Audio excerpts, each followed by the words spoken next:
Welcome to Scotland, home of haggis, Loch Ness, the beautiful scenery, and two gigantic and monumental football clubs, specifically in the city of Glasgow.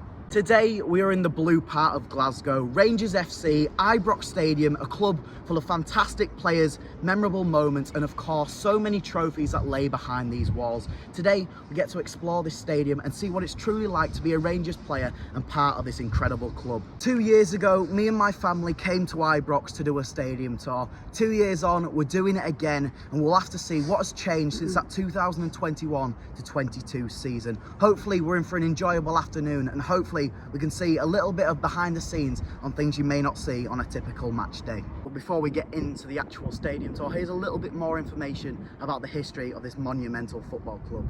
In 1872, 4 Scottish teenagers walked through a park with an idea of creating a football club. An idea that changed the lives of millions around the world. Rangers FC.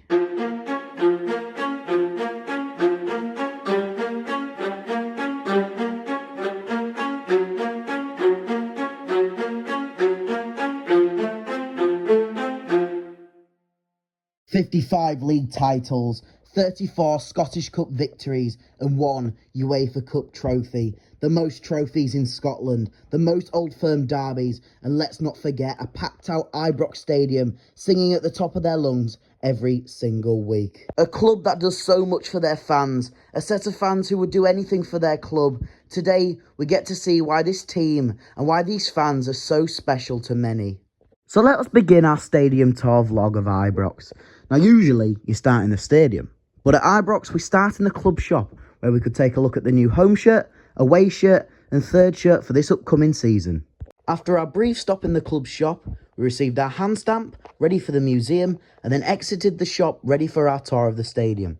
We entered through some wooden fancy doors and into one of the nicest entrances I've ever seen at a football club. So up the marble staircase we went, and for someone my size, that felt like climbing Mount Everest. It was tiring. Now, originally, in most tours, you start off in the ballroom, but unfortunately, there was another group already there. So we, in fact, started in the trophy room, and I must admit, it was very shiny. Massive compared to what I'm used to as a Hull fan. Now, fun fact, when Paul Gascoigne signed for Rangers, he picked this bike up during his stadium tour and rode around the trophy room. Now, did you know that Rangers were in fact the first British club to own a trophy room? And I tell you what, they've soon filled it. It's a bit dark in here. Way, the boardroom is finally free. Now, this room is used by executives and directors before games to have meetings and meals and have a chat about all things Rangers. Now, this room hasn't actually been touched since Ibrox opened. The only thing that has changed is the murals around the walls that were hand-painted by a very talented artist. Our average home gate was 41,000. Only 5 English Premier League clubs could beat that.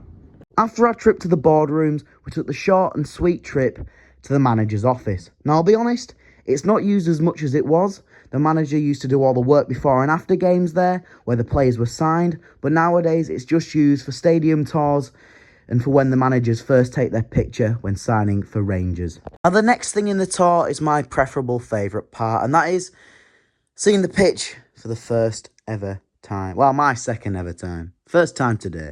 Now, Ibrox has a capacity of 51,000, 47,000 of which are season ticket holders. They have to let in at least 2,000 or 3,000 away fans, and there's 17,000 fans waiting on the season ticket waiting list.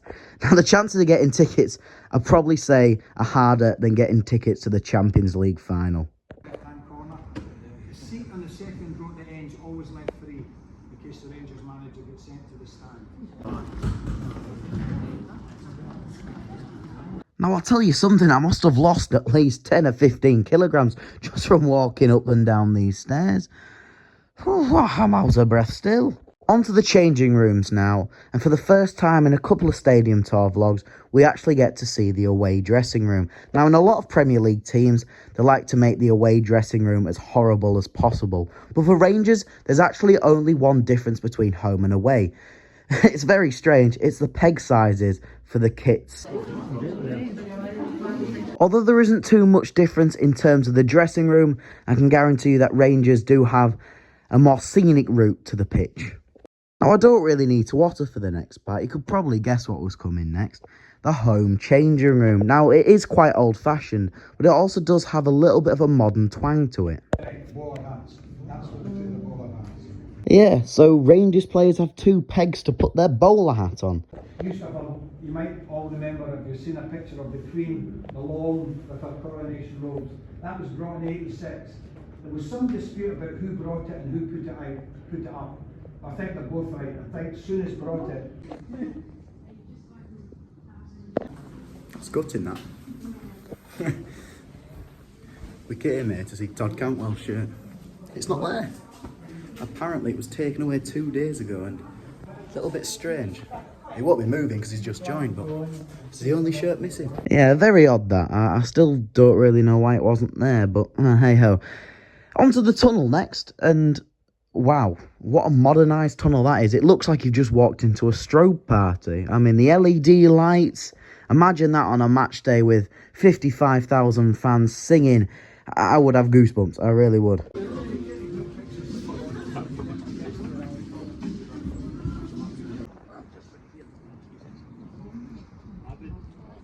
Now this is just speechless. Wow, stood in front of the legendary pitch at Ibrox where so many iconic players have played. Gattuso, Gaza, the list goes on, and hundreds of thousands of fans come here every season to support the Jers, and it just feels so surreal. Stood in front of the pitch and getting to go through the stadium tour. Now the fantastic part is Rangers are only 1 win away from the Champions League group stage at the time of filming this. A couple of seasons ago, they lost in the Europa League final. We all wanted them to win. Well, hopefully this time they can get to the Champions League final and win a trophy, not just for the fans, but for the whole city of Glasgow. Yeah, maybe not the Celtic fans though. Bye the pitch. Hopefully we can see you again soon. Now imagine that. The speakers blasting, 55,000 fans chanting. That would just be... Well, I wouldn't be able to do it. I can tell you that. I'd be bricking it. We're off upstairs. Don't know where we've gone. This way? Maybe. Oh, there we go.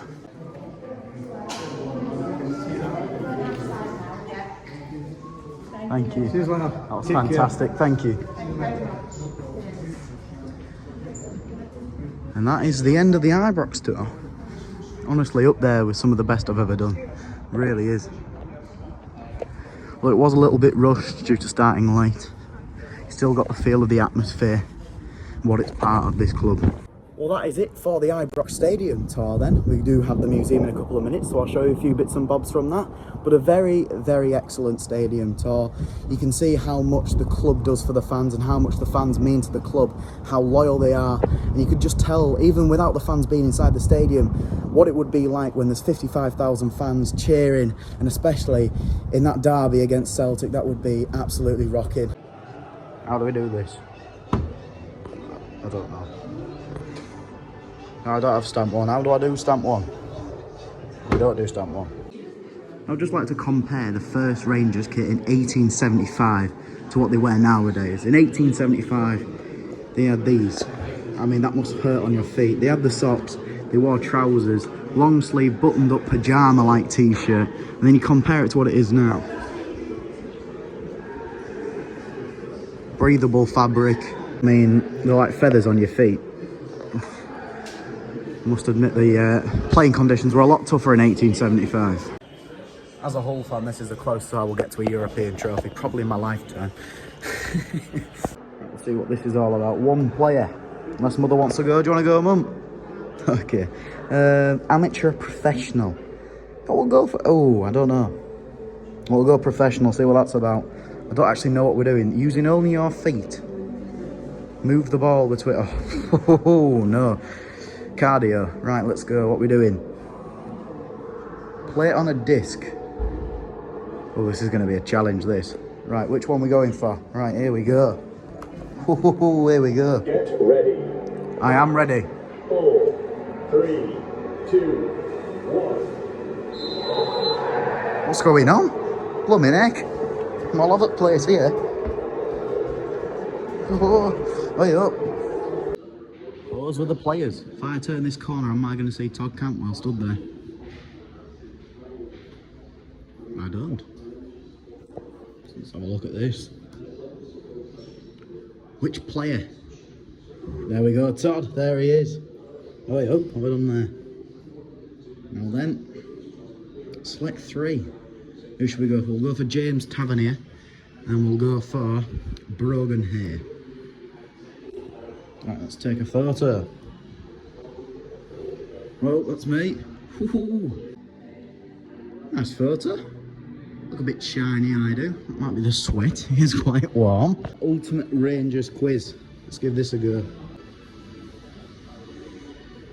First player manager. Well, Stephen Gerrard never played for Rangers. We'll go Graham Souness. Oh, he got it right. Question 2. What shirt colour did Rangers use? 1994. Should we go orange? Oh, we got it wrong. We bottled that. Well, that was the museum. See you when we get home.